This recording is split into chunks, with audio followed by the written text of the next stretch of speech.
السلام عليكم يا أبطال تالتة إعدادي. معكم مس أسماء سمير، مدرسة الدراسات الاجتماعية. لو عندك دور تاني في الدراسات ولسه محتار تبدأ مراجعة منين، يبقى الفيديو ده معمول علشانك. جمعت لكم أهم الأسئلة المتوقعة في جزء التاريخ، واللي هنركز فيها مع بعض على أهم النقاط بطريقة سهلة وسريعة. وإن شاء الله المراجعة دي جاي منها أسئلة كتير جدا في الامتحان. هنزل لكم الجزء التاني الخاص بالجغرافيا قريبا. ركز معايا للنهاية، ويلا بينا نبدأ. السؤال الأول بيقول لك أول رئيس لجمهورية مصر العربية هيبقى مين؟ محمد نجيب. طب ليه يا ولاد؟ علشان احنا عارفين ان كان زمان في حاجة اسمها النظام الملكي، كان اللي ماسك الدولة في الفترة دي كان مين؟ الملك فاروق. وبعد ما تنزل العرش لابنه هيتم، وبعد الثورة بقى ما اتعملت هيتم إعلان النظام الجمهوري. في الفترة دي تم اختيار اللي هو محمد نجيب ان هيكون أول رئيس لجمهورية مصر العربية. طبعا احنا عارفين ان محمد نجيب ده كان من ضمن الضباط الأحرار. سؤال رقم 2، أول إنجازات ثورة 23 يوليو. أول إنجازات اتعملت اللي هو قانون الإصلاح الزراعي، اللي هو حدد الملكية الزراعية ل 50 فدان. طبعا كلنا عارفين المعلومة دي، والسؤال ده مهم جدا يا جماعة، نركز عليه أبطال. سؤال رقم 3، أول دول اعترفت بإسرائيل كانت الولايات المتحدة الأمريكية والاتحاد السوفيتي. الولايات المتحدة الأمريكية كانت بتدعم يا ولاد إسرائيل ماديا وعسكريا، فكانت واقفة جنب إسرائيل في كل الحروب اللي كانت إسرائيل بتعملها. تمام، بس السؤال ده مهم. سؤال رقم 4، أول سلاح بدأت به العمليات العسكرية في حرب أكتوبر هو سلاح الطيران، اللي كان مين بقى القائد بتاعه؟ كان محمد حسني مبارك. أنا بحاول أشرح لك السؤال وأفهمهولك، أنا عايزاك تطلع من المراجعة دي تكون فاهم وحافظ، مش محتاج تراجع ورايا تاني. يلا بينا نكمل. سؤال رقم 5، أول دستور بقى اتعمل لمصر بعد ثورة 23 يوليو كان دستور 1956. طبعا احنا لما بنحط دستور جديد للدولة فده بتحط قوانين جديدة وضوابط جديدة الدولة تمشي عليها. سؤال رقم 6، وده مهم جدا جدا، نركز يا بنات ويا شباب على السؤال ده. أول مدرسة للبنات هي مدرسة الثانية، وأنشأها الخديوي إسماعيل.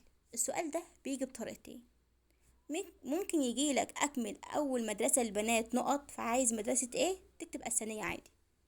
طيب لو جالك إلى من تنسب الأعمال، هيجي يقولك من هو أول من أنشأ مدرسة البنات اللي هي الثانية، يبقى الخديوي مين؟ إسماعيل. خليك فاكر إن اللي أصلا أشار على الخديوي إسماعيل إن يعمل المدرسة دي كان رفاعة مين؟ الطهطاوي. ركزوا يا جماعة، السؤال ده مهم جدا. سؤال رقم 7 وده أكثر أهمية، أول وزيرة بقى كانت في الشؤون الاجتماعية حكمة أبو زيد. السؤال ده بنسبة 90% بيجي في الامتحان، فنركز عليه أبطال. سؤال رقم 8 بيقول لك أول قمة أفريقية اتعملت فين؟ كانت على أرض مين؟ طبعا على أرض مين؟ مصر.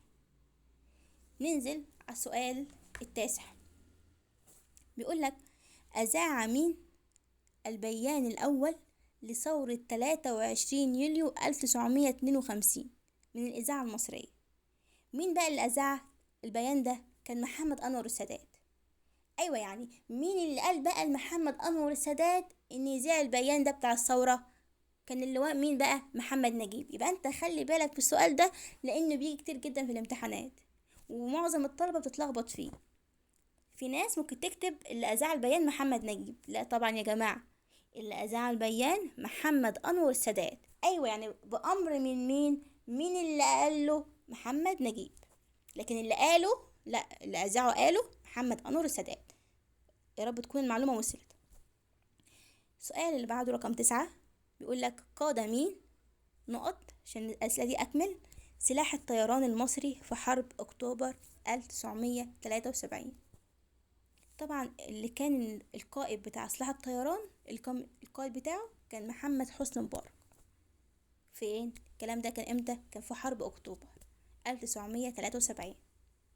سؤال رقم 10، عقد مؤتمر مدريد للسلام عام 1991 فين حتة في دولة ايه؟ في اسبانيا. السؤال ده مهم. السؤال اللي بعده بيقول لك فاز مين مرشح حزب الحرية والعدالة في الانتخابات الرئاسية عام 2012؟ طبعا محمد مرسي. ليه بقى؟ عشان احنا في ترتيب كده يا جماعة في الرؤساء، خليك عارفهم وتعرفهم كويس تبقى حافظهم. أول رئيس مسك مصر كان محمد نجيب. بعد محمد نجيب هيبقى جمال عبد الناصر. بعد جمال عبد الناصر هيمسك مين؟ الرئيس محمد أنور السادات. تمام. طب بعد الرئيس محمد أنور السادات مين اللي هيمسك؟ محمد حسني مبارك. بعد حسني مبارك اسفه معلش، محمد مرسي. طب بعد محمد مرسي هيبقى مين؟ الرئيس عبد الفتاح السيسي. طبعا في معلومه في النص كده ان بعد محمد مرسي هتبقى الدوله كانت تبع مين؟ المستشار عدلي منصور، هيمسكها فتره كده وبعد كده ايه؟ هيمسك مين؟ الرئيس عبد الفتاح السيسي. سؤال رقم 12 بيقول لك انشأ محمد علي عده مجالس استشاريه، هما اتنين، مجلس المشورة والمجلس العالي. خلي بالك الأولى اسمها مجلس والتانية اسمها المجلس، فالأولى مجلس المشورة والتانية المجلس العالي. سؤال رقم 13 وده مهم جدا جدا، بيجي يا جماعة في الامتحان بنسبة 95%، نركز عليه، يعني احفظوه وركزوا عليه لأن بيجوا في الامتحان كتير. بيقول لك يعد أعلى سلطة داخل الجامعة، يعني أعلى حاجة في الجامعة إيه؟ جامعة الدول العربية أعلى حاجة فيها إيه؟ هيبقى مجلس إيه؟ مجلس الجامعة. كده احنا خلصنا كل أسئلة أكمل. هنبدأ ندخل بقى على أهم الأسئلة في السؤال بتاع إلى من تنسب الأعمال. هنا هيديك العمل ويقولك مين اللي عمل كده، عايز يعرف مين اللي عمل كده. السؤال الأولاني بيقولك من هو اللي تنازل له والده عن عرش مصر عام 1952؟ يعني مين اللي والده اتنازله عن العرش؟ طبعا احمد فؤاد الثاني. ايوه والده اللي هو مين يعني؟ الملك فاروق. ما هو الملك فاروق لما تنازل عن العرش اداه لمين؟ يعني لما تنازل عن الحكم بتاع الدوله اداه لمين؟ اداه لابنه، تنازل لابنه. تمام. يبقى اسمه ايه بقى ابنه ده؟ احمد فؤاد الثاني. سؤال رقم 2 بيقول لك من هو اللي قاد خطة الخداع لصرف أنظار إسرائيل عن التجهيزات الهجومية في حرب أكتوبر 1973؟ يعني مين الشخص اللي كان بيعمل خطة عشان يخدع إسرائيل في التجهيزات الهجومية دي؟ طبعا المشير أحمد إسماعيل. السؤال ده مهم جدا جدا، بيجي بنسبة كبيرة جدا في الامتحان. تمام. سؤال رقم 3 من هو اللي عقد معاهدة السلام مع إسرائيل عام 1979؟ يعني اللي عمل معاهدة السلام بين مصر وإسرائيل كان هو مين؟ طبعا الرئيس مين الراحل؟ محمد أنور السادات. السؤال ده مهم جدا. سؤال رقم 4 بيقول لك إيه بقى؟ أعادت طابة إلى السيادة المصرية، يعني أعادت طابة إلى مصر في عهد الرئيس مين؟ كل البنات وكل الشباب بيعملوها الرئيس محمد أنور السادات، والإجابة غلط، هي هتبقى الرئيس محمد حسني مبارك. لان وقت ما كنا بنرجع طابة لمصر بناخدها تاني من اسرائيل لمصر كان اللي ماسك الدولة الرئيس محمد حسني مبارك، فبالتالي الاجابة مش هتبقى محمد انور السادات خالص. محمد انور السادات مات قبل ما يرجع طابة. طب مين اللي كان موجود بقى واحنا بنرجع طابة؟ كان الرئيس محمد حسني مبارك. فنركز يا جماعة علشان السؤال ده بيلخبط طلبة كتير جدا. سؤال رقم 5 بيقولك من هو اللي أنشأ مجلس شورى النواب عام 1866؟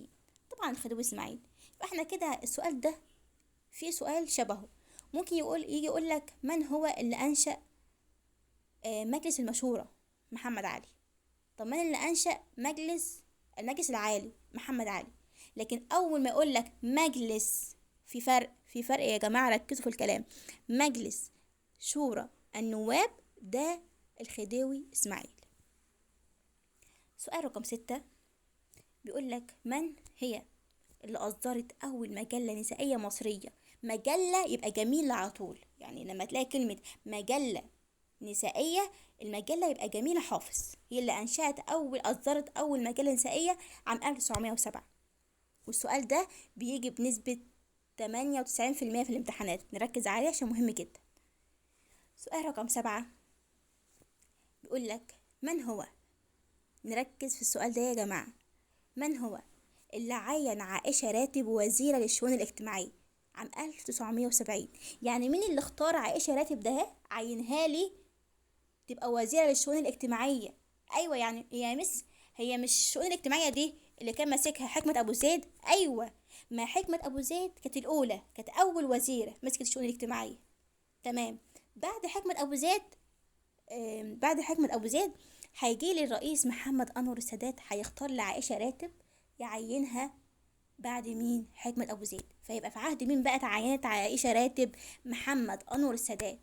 امال بقى يا مس، تيجي تسألني كده تقول لهم امال يا مس، هي حكمة ابو زيد دي اتعينت في عهد الرئيس مين؟ كان جمال عبد الناصر. يبقى احنا كده عندنا مقارنة بين اتنين، عندك حكمة ابو زيد وعندك عائشة راتب.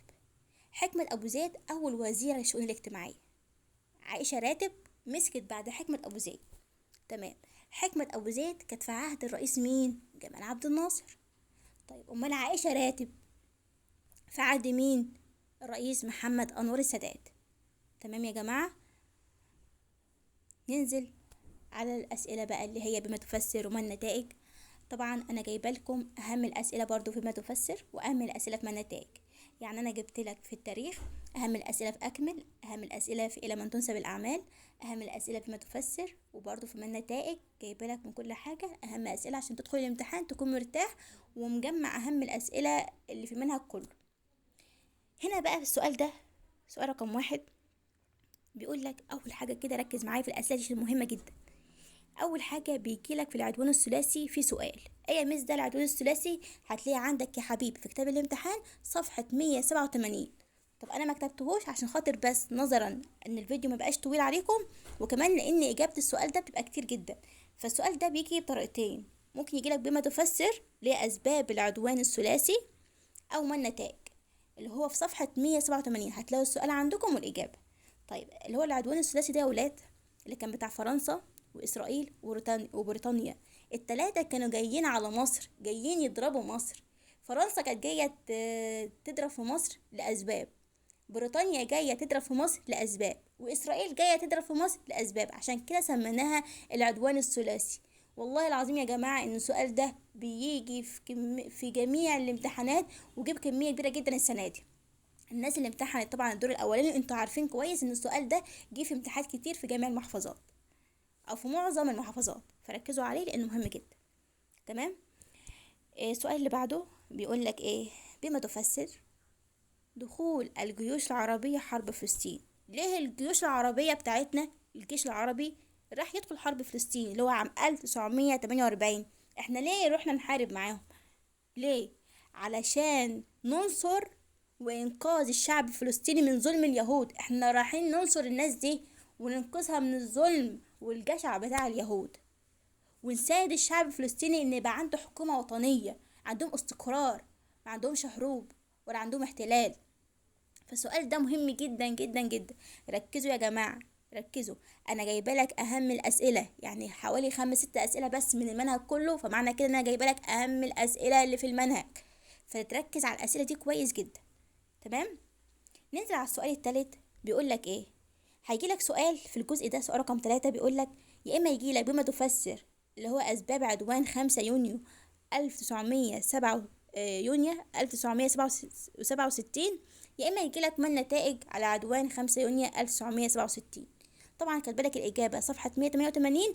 السؤالين دول مهمين جدا جدا، بنسبه 99% يا جماعه بيجي في الامتحان، بنسبة 99% بيجي في الامتحان. هيدخل الامتحان هتلاقيه قدامك مش هتعرف تحل، ده مشكلتك يا بطل.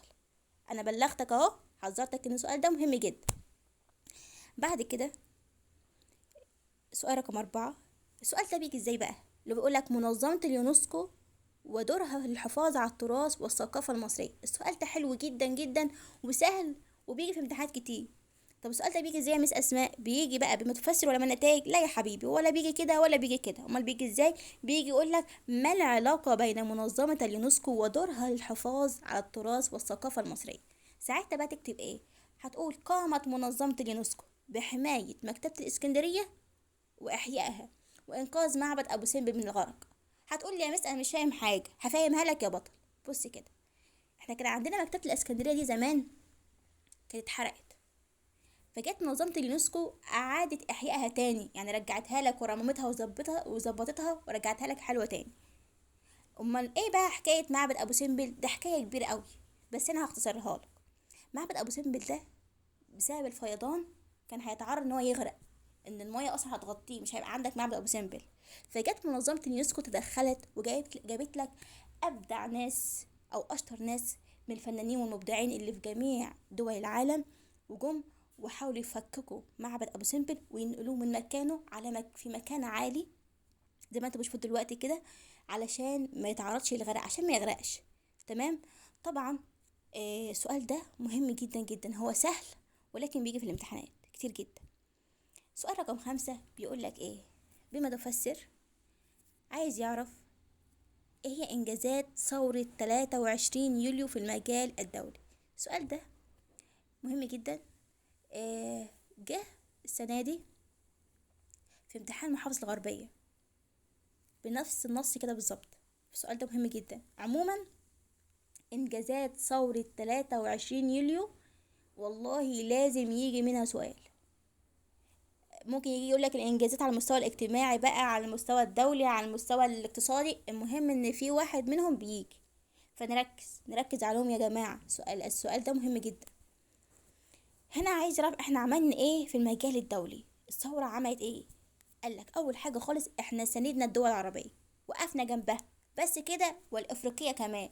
يعني الدول العربية والافريقية، ايوه احنا بنساندهم، يعني ايه؟ يعني بنساعدوهم وبندعموهم. ايوه عشان نعمل ايه؟ يعني لنيل الاستقلال، عشان دي كانت دول اصلا محتليه، فاحنا عايزينهم يبقى دول مستقله. زي مين يا مس يعني اللي كانوا محتليين واحنا عاملين بنساعدهم من الدول العربيه او الافريقيه عشان يبقوا مستقلين؟ هقولك، عندك السودان، عندك الجزائر، تونس، المغرب، والكويت، ودول كتير جدا، بس انا اختصرت لكم بس 4 ولا 5 علشان ما اطولش عليكم في الاجابه. دي دول كانت محتليه، فاحنا كنا بنساعدها علشان تبقى دول مستقله مبقاش فيها احتلال.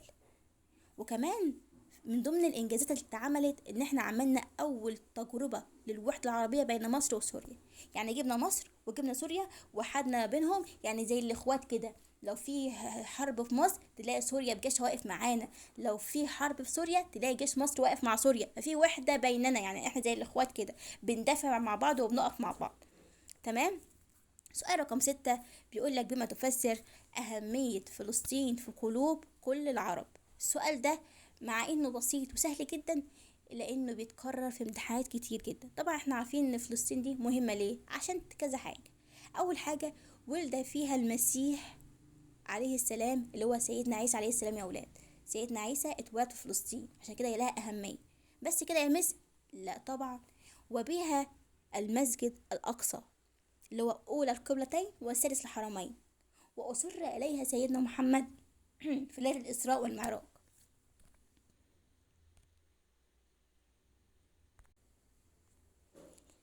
طبعا السؤال ده مهم جدا.